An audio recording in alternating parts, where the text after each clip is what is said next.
sei na hi mo he lai asai ta je tu na he lai he mi a khuwa wang sei sir he lai hian mo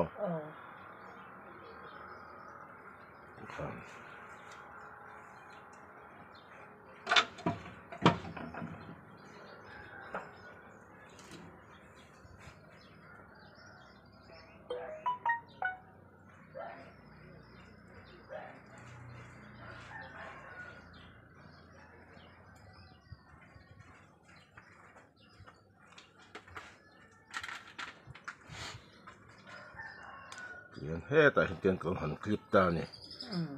he mi at de hian ka khat na ta mo ta le do he na han he ta noi lo ma hian kon chil le a chuan breeding kha ta lo ni ta han chon kha ta mo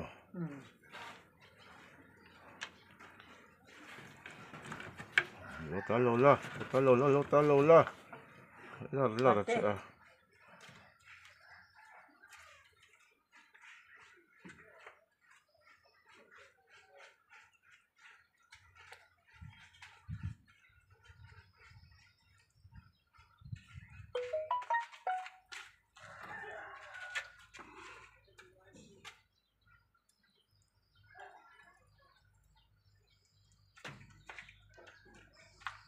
Til khát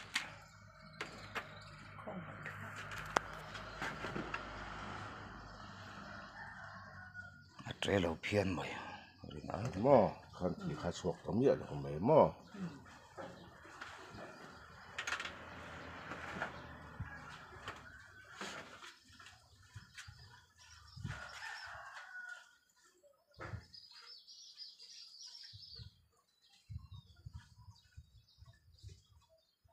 ram chik ve that mày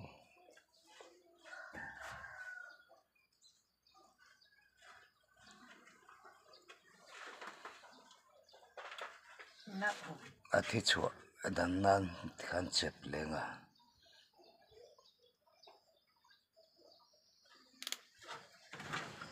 na te tal ai zel khan mi su a ven chuk si sa khan hi ta mo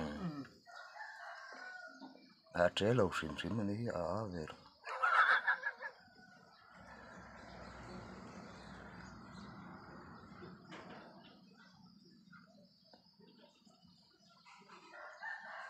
thiam khóc mày in nó là cái nằm đó in là kia mi thọ si vi la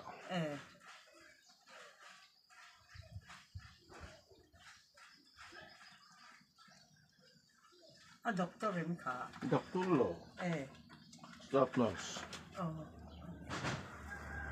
mà nào phải đi làm cái quy tập mà kim đấy ta cắt cái cổ thế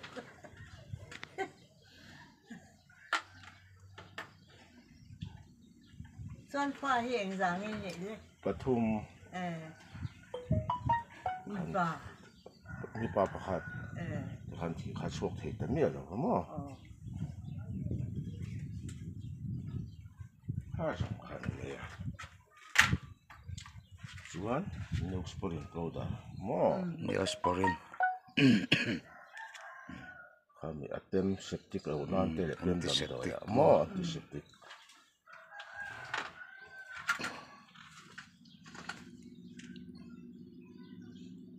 Antibiotic ini chiu le ngata ro chiu le ngata ro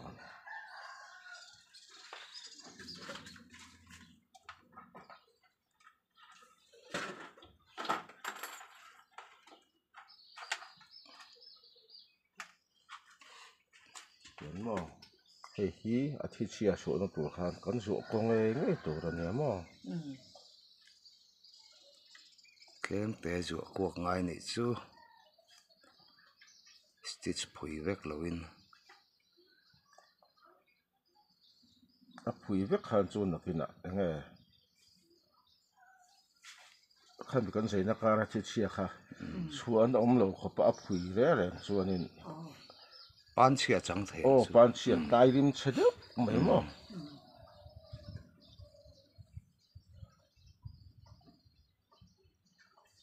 ha sam khan me thì mặc đi có nó cái gì không với lòng thì là cũng với lỗi cái này phép khi mắc cái thế này khá là làm nhớ mà khi mắc Ayurvedic đam đôi này làm tao nhớ thà lúc khá rộng khá nè số này sốt cái sốt đến đâu đấy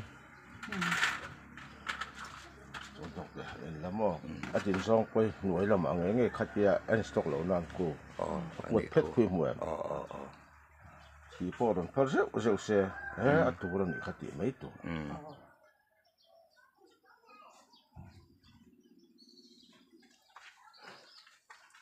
khai thì mặc cũng chỉ thôi này mà thì mắc thấu khi mắc chuan hay rồi cũng thấu lẹ phá rồi này hết từng căn chiếu đây mà lẹ từng cá ra cái tủ này mà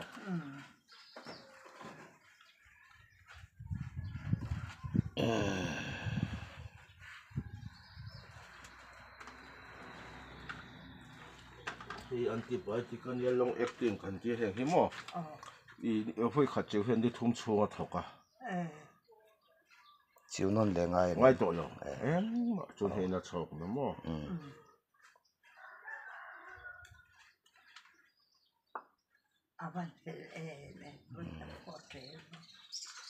để khá là sòng khăn tan khen bệt tổ lawang